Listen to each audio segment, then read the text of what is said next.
என்னது சேமியா உப்புமாவா? வாங்க எப்படி சேர்த்து பார்க்கலாம். ஃபஸ்ட்டு எண்ணெய் சேர்த்துட்டு சூடானதும் கடுகு சேர்த்துக்கலாம். இது கூட கடலைப்பயிறு, பச்சை மிளகாய்,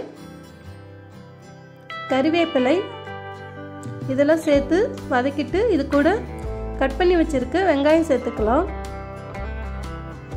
இது கூட உப்பு சேர்த்துக்கலாம்.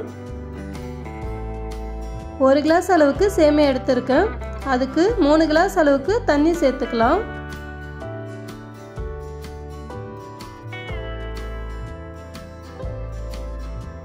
தண்ணீர் சேர்த்துட்டு நல்லா கொதிச்சதுக்கு அப்புறமா நாம எடுத்து வச்சிருக்க சேமியா சேர்த்துக்கலாம்.